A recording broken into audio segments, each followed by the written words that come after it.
आज के इस डीप डाइव में एक बहुत ही खास विषय पर बात होने वाली है। हमारे सामने कुछ बहुत ही विस्तृत शैक्षिक नोट्स और रिसर्च स्लाइड्स मौजूद हैं और हमारा मिशन यही है कि इन सभी जानकारियों का गहराई से विश्लेषण किया जाए। बिल्कुल। आज का विषय एक ऐसे शहर के बारे में है जिसे किसी राज्य का सिर्फ एक प्रशासनिक केंद्र या एडमिनिस्ट्रेटिव सेंटर नहीं कहा जा सकता। मतलब वो उस पूरे राज्य का धड़कता हुआ हृदय है। हम बात कर रहे हैं छत्तीसगढ़ की राजधानी रायपुर जिले की। हाँ, और हम ये समझने की कोशिश करेंगे कि कैसे एक प्राचीन शहर जिसकी जड़ें युगों पुराने इतिहास और पौराणिक कथाओं में गहराई से जुड़ी हुई हैं, वो आज के समय में भारत का चौथा सबसे बड़ा नियोजित शहर बन गया है। मेरा मतलब है एक प्लान्ड स्मार्ट सिटी। इस विषय का सबसे दिलचस्प पहलू पता है क्या है? अगर हम रायपुर के विकास को एक केस स्टडी की तरह देखें तो ये शहर हमें साफ तौर पर दिखाता है कि कैसे एक ही भौगोलिक क्षेत्र में 14वीं सदी का इतिहास और 21वीं सदी की अत्याधुनिक तकनीकें एक साथ काम कर रही हैं। ये सिर्फ कुछ सड़कों के चौड़ा होने की कहानी नहीं है। बिल्कुल नहीं, ये एक सभ्यता के लगातार विकसित होते रहने का बहुत ही शानदार उदाहरण है। तो चलिए बिना देर किए इस चर्चा की शुरुआत करते हैं। सबसे पहले इसके भूगोल और इसकी अनूठी बनावट पर नजर डालते हैं। भूगोल के नजरिए से ये बहुत खास है। हाँ, क्योंकि हमारे पास मौजूद इन नोट्स में ना इसके नक्शे को लेकर एक बहुत ही कमाल की बात बताई गई है। रायपुर पूरी तरह से एक लैंडलॉक्ड जिला है, यानी भू-आविष्ठित। सही कहा। इसका मतलब ये है कि इसकी सीमाएं किसी भी दूसरे राज्य या समंदर को नहीं छूती हैं। ये चारों तरफ से छत्तीसगढ़ के ही 6 अन्य जिलों से घिरा हुआ है। और वो जिले हैं उत्तर में बेमेतरा और बलौदाबाजार, पूर्व में महासमुंद, दक्षिण में गरियाबंद और धमतरी और पश्चिम में दुर्ग। और इस पूरे जिले के बीच से जो नदी गुजरती है, जो असल में इसकी जीवन रेखा है, वो है खारून नदी। एक लैंडलॉक्ड जिला होने का अपना एक अलग ही प्रभाव होता है। मतलब ऐतिहासिक रूप से देखा जाए तो इस जगह को बाहरी आक्रमणों से एक प्राकृतिक सुरक्षा मिली हुई थी। और खारून नदी के साथ साथ यहाँ की जो मिट्टी है ना, वो भी बहुत अहम है। यहाँ मुख्य रूप से लाल पीली मिट्टी पाई जाती है, जिसे स्थानीय भाषा में शायद मटासी मिट्टी कहते हैं। हाँ, मटासी मिट्टी कहा जाता है। और यहाँ की जलवायु उष्णकटिबंधीय यानी ट्रॉपिकल है, जो कृषि और जीवन दोनों के लिए बहुत अनुकूल है। और अगर हम इसके प्रशासनिक सफर को देखें तो मुझे नोट्स पढ़कर लगा कि ये ढांचा काफी पुराना है। बहुत पुराना। 2 नवंबर 1861 को ही अंग्रेजों के समय में रायपुर को बिलासपुर और संबलपुर के साथ मिलाकर एक जिला बना दिया गया था। ये सच में हैरानी की बात है कि 1861 से ही इसका प्रशासनिक महत्व इतना ज्यादा था। हाँ, लेकिन इसे इसका सबसे बड़ा मुकाम तो तब मिला ना, जब 1 नवंबर 2000 को छत्तीसगढ़ एक अलग राज्य बना। सही कहा। और समय के साथ जैसे जैसे आबादी बढ़ी और शहरीकरण हुआ, इसके प्रशासन को और भी ज्यादा सुव्यवस्थित करना पड़ा। आज की तारीख में देखा जाए तो नए जिलों के अलग होने के बाद रायपुर जिले को 8 तहसीलों में बांटा गया है, जिसमें रायपुर, तिल्दा, आरंग, अभनपुर जैसे प्रमुख क्षेत्र शामिल हैं। इसके अलावा 4 विकासखंड या ब्लॉक भी हैं। और शहरी प्रशासन के लिए यहाँ 2 अलग-अलग नगर निगम काम करते हैं, रायपुर नगर निगम और बीरगांव नगर निगम। तहसीलों और नगर निगमों का ये जो विस्तार है, ये खुद ही बताता है कि क्षेत्र का दायरा कितनी तेजी से बढ़ रहा है। बिल्कुल। खैर, प्रशासन से थोड़ा पीछे चलते हैं इतिहास की तरफ, क्योंकि इन स्लाइडों को पढ़ते हुए यहाँ मुझे सच में थोड़ी हैरानी हुई थी। नामों को लेकर? हाँ, एक जगह के नाम समय के साथ कैसे बदल सकते हैं, इसका ये एक बहुत ही अनोखा उदाहरण है। नोट्स में लिखा है कि पौराणिक कथाओं के अनुसार सतयुग में इस जगह को कनकपुर कहा जाता था। फिर त्रेता युग में इसका नाम हाटकपुर हो गया और द्वापर युग में ये कंचनपुर कहलाया और अंततः कलचुरी काल में आकर इसे रायपुर नाम मिला। अगर आप ध्यान दें तो ये सारे नाम सोने या धन संपदा की ओर ही इशारा करते हैं। कनक, हाटक, कंचन, ये सब सोने के ही पर्यायवाची हैं, जो शायद उस दौर में इसकी संपन्नता का प्रतीक रहे होंगे। हाँ, ऐसा माना जा सकता है। ऐतिहासिक दृष्टिकोण से देखें तो इन नामों के पीछे की जो असल कहानी है वो 14वीं सदी से शुरू होती है। इस शहर की आधिकारिक स्थापना राजा रामचंद्र देव ने की थी और उन्होंने अपने पुत्र ब्रह्मदेव राय के नाम पर इस जगह का नाम रायपुर रखा था। सही। इसके बाद एक बहुत बड़ा रणनीतिक बदलाव साल 1409 में आया। कलचुरी शासकों ने अपनी राजधानी खल्लारी से हटाकर रायपुर में स्थानांतरित कर दी थी। तो खल्लारी से रायपुर आना ये केवल जगह का बदलाव नहीं था। नहीं, बिल्कुल नहीं। ये व्यापार और सत्ता के लिए एक ज्यादा सुरक्षित और केंद्रीय जगह चुनने का एक बहुत ही सोची समझी रणनीति वाला फैसला था। और फिर ब्रिटिश काल में तो इसके प्रशासनिक दर्जे में और भी तेजी से बदलाव हुए। हाँ, क्योंकि अंग्रेजों ने यहाँ की केंद्रीय स्थिति को पहचान लिया था। 1854 में ही इसे एक तहसील का दर्जा दे दिया गया था और फिर 1861 में जिला बनने के बाद इसे एक पूरा संभाग यानी डिवीजन बना दिया गया। अगर आज की बात करें तो वर्तमान रायपुर संभाग बहुत बड़ा है। इसके अंतर्गत कुल 5 जिले आते हैं। रायपुर, बलौदाबाजार, गरियाबंद, धमतरी और महासमुंद।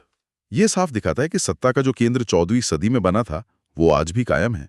अब यहाँ से थोड़ा आगे बढ़ते हैं और उस चीज पर आते हैं जो किसी भी शहर को सच में चलाती है। मेरा मतलब है उसकी अर्थव्यवस्था। इकोनॉमी। और यहाँ पर सच बताऊं तो मुझे एक बहुत बड़ा झटका लगा। जब हम छत्तीसगढ़ के बारे में सोचते हैं तो सबसे पहले दिमाग में क्या आता है? कोयले की खदानें और लौह अयस्क। बिल्कुल। लेकिन हमारे नोट्स में जो सबसे चौंकाने वाला तथ्य है वो ये है कि पूरे रायपुर जिले में न तो कोयला पाया जाता है और न ही लौह अयस्क। शून्य। मतलब एक राजधानी जो खनिजों के लिए इतने मशहूर राज्य में हो, वहां इन दोनों का न होना सच में हैरान करने वाला है। ये वाकई एक बहुत ही दिलचस्प विडंबना है और यहीं पर रायपुर की अर्थव्यवस्था का टर्निंग पॉइंट आता है। प्रकृति ने यहाँ कोयला या लोहा तो नहीं दिया, लेकिन उसकी भरपाई एक दूसरे बहुत ही महत्वपूर्ण खनिज से कर दी। चूना पत्थर यानी लाइमस्टोन। जी हाँ, इसी अकेले खनिज ने पूरे रायपुर की आर्थिक दिशा तय कर दी। इसका मतलब ये है कि इसी चूना पत्थर की वजह से रायपुर आज सीमेंट उद्योग का इतना विशाल गढ़ बन गया है। बिल्कुल सही। रायपुर के आसपास के इलाके जैसे सिलियारी, मांढर, बैकुंठ और तिल्दा, ये आज सीमेंट उत्पादन के बहुत बड़े और प्रमुख केंद्र हैं। ये तो एक बेहतरीन उदाहरण है कि कैसे कोई क्षेत्र सिर्फ एक संसाधन पर अपनी पूरी अर्थव्यवस्था खड़ी कर सकता है। और जब एक बार सीमेंट उद्योग ने यहाँ जड़ें जमा ली तो उसके सहारे दूसरे उद्योगों का भी तेजी से विकास होने लगा। उरला का जिक्र है जो राज्य का पहला औद्योगिक विकास केंद्र है, जिसे इंडस्ट्रियल डेवलपमेंट सेंटर या आईडीसी भी कहते हैं। सबसे खास बात यह है कि इस एक जगह पर सबसे ज्यादा लोगों को रोजगार मिलता है। इसके बाद सिलतरा का नाम आता है, जो क्षेत्रफल के हिसाब से सबसे बड़ा औद्योगिक क्षेत्र है। और दिलचस्प बात यह है कि सिलतरा अपने साइकिल कॉम्प्लेक्स के लिए बहुत मशहूर है। इसके अलावा भनपुरी में कपड़ों और परिधानों के लिए एक अपैरल पार्क बनाया गया है और रावाभाटा में मेटल पार्क स्थित है। इन अलग अलग पार्कों का निर्माण ये दर्शाता है कि रायपुर ने अपनी अर्थव्यवस्था को सिर्फ भारी उद्योगों तक ही सीमित नहीं रखा, मतलब एक बैलेंस बनाया है। हाँ। रायपुर के अगले स्वरूप की तरफ ले जाता है, एक बहुत बड़े एजुकेशन हब के रूप में। शिक्षा के क्षेत्र में तो यहाँ की जो नींव है ना, वो सच में बहुत पुरानी है। 1894 में स्थापित राजकुमार कॉलेज इसका सबसे बड़ा उदाहरण है। ये राज्य का पहला स्कूल होने के साथ साथ उस दौर में पूरे पूर्वी भारत का एक प्रमुख संस्थान था। और अगर हम उच्च शिक्षा की बात करें तो 1938 में बना छत्तीसगढ़ महाविद्यालय राज्य का सबसे प्राचीन कॉलेज है। नोट्स में लिखा है कि इसके पहले प्राचार्य जे योगानंदन जी थे। इसके साथ ही 1937 की छत्तीसगढ़ शिक्षण समिति और ठाकुर प्यारेलाल सिंह जी का योगदान भी भुलाया नहीं जा सकता। उन्होंने शिक्षा को आम लोगों तक पहुंचाने में बहुत बड़ी भूमिका निभाई थी। ये तो हुई इतिहास की बात, लेकिन आज का रायपुर शिक्षा के मामले में एक अलग स्तर पर पहुंच चुका है। बिल्कुल। आज ये उन बहुत ही गिने चुने शहरों में से एक है जहां आपको देश के लगभग सभी प्रमुख राष्ट्रीय संस्थान एक ही जगह मिल जाएंगे। लिस्ट काफी लंबी है इसकी। हाँ, मैनेजमेंट के लिए IIM जो 2010 में बना, मेडिकल की पढ़ाई के लिए एम्स 2013 में, इंजीनियरिंग के लिए NIT 2006 में और कानून की पढ़ाई के लिए HNLU यानी हिदायतुल्लाह नेशनल लॉ यूनिवर्सिटी जो 2003 में स्थापित हुई। इसके अलावा IIIT भी यहीं मौजूद है। और इन सब के बीच एक जो सबसे अलग और महत्वपूर्ण संस्थान है वो है 1987 में स्थापित हुआ इंदिरा गांधी कृषि विश्वविद्यालय। नोट्स के मुताबिक ये पूरे राज्य का एकमात्र कृषि विश्वविद्यालय है। इस एक कृषि विश्वविद्यालय का होना बहुत मायने रखता है। छत्तीसगढ़ को धान का कटोरा कहा जाता है। ऐसे में पूरे राज्य की कृषि से जुड़ी रिसर्च, नई फसलों का विकास और किसानों की भलाई के लिए जो नीतियां बनती हैं, उनका केंद्र यही विश्वविद्यालय है। जब आपके पास IIM और एम्स जैसी आधुनिक शिक्षा के साथ साथ अपनी जड़ों से जुड़ा कृषि विश्वविद्यालय भी हो तो शहर का विकास बहुत संतुलित होता है। बिल्कुल। और जड़ों से जुड़ाव की बात हो और हम यहाँ की संस्कृति और आस्था की बात ना करें, ऐसा तो हो ही नहीं सकता। छत्तीसगढ़ी लोक संस्कृति बहुत ही जीवंत है। यहाँ के त्योहार सीधे तौर पर प्रकृति और खेती किसानी से जुड़े हैं। जैसे हरेली का त्योहार, जिसमें कृषि उपकरणों की पूजा होती है और लोग बांस से बनी गेड़ी पर चढ़कर चलते हैं।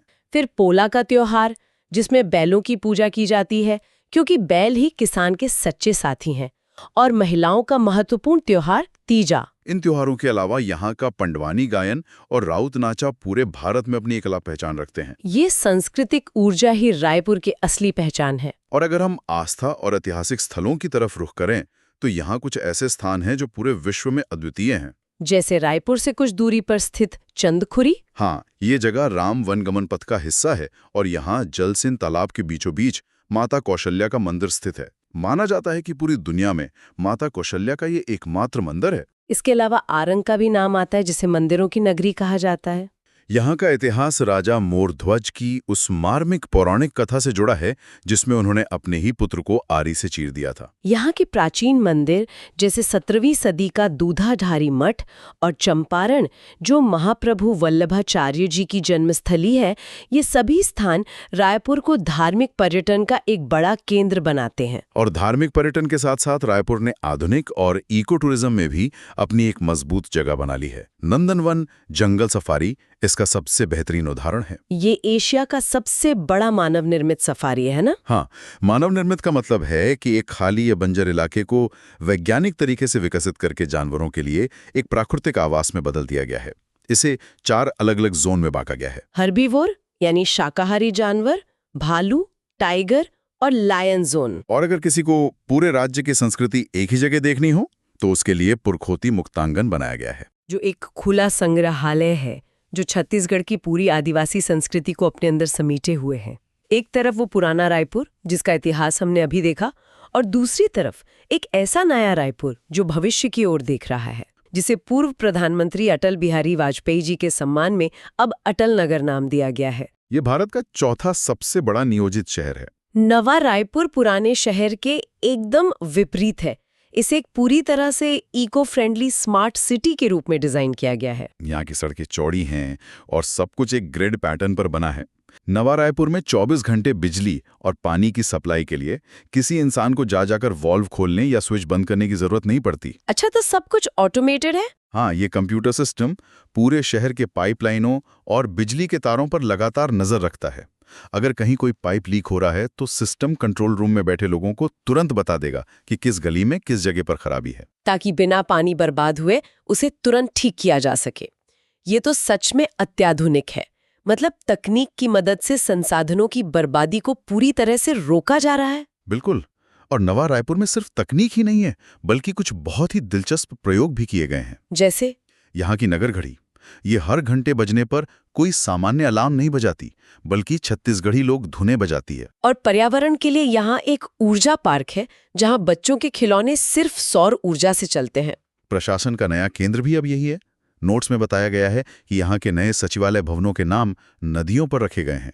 जैसे मंत्रालय का नाम महानदी भवन और संचालनालय का नाम इंद्रावती भवन है। और इन भवनों के नामकरण से साफ पता चलता है कि शहर भले ही कितना भी हाईटेक या नया क्यों न हो जाए, वो अपनी प्राकृतिक और भौगोलिक जड़ों को नहीं भूलना चाहता। अगर हम आज की इस पूरे डीप डाइव को एक नज़र में समेटे, तो हमने देखा कि कैसे 1861 में अंग्रेजों द्वारा जिला बनाए जाने से लेकर साल 2000 में राजधानी बनने तक रायपुर ने एक बहुत ही लंबा सफर तय किया है। हमने खारून नदी के महत्व को समझा और ये भी देखा कि कैसे कोयले और लोहे की कमी के बावजूद सिर्फ चूना पत्थर के दम पर यह शहर सीमेंट और उद्योगों का विशाल केंद्र बन गया। पुराने राजकुमार कॉलेज से लेकर आधुनिक IIM और एम्स तक की शिक्षा यात्रा को भी देखा। और आखिर में पुराने रायपुर के थोक बाजारों से निकलकर नवा रायपुर के अत्याधुनिक स्काडा सिस्टम वाली चौड़ी सड़कों तक का सफर तय किया। ये सब आंकड़े और विकास की गाथाएं बहुत ही स्पष्ट और सकारात्मक तस्वीर दिखाती हैं।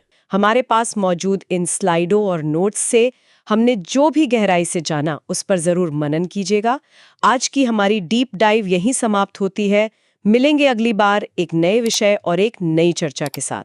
तब तक के लिए सीखते रहिए और विचार करते रहिए।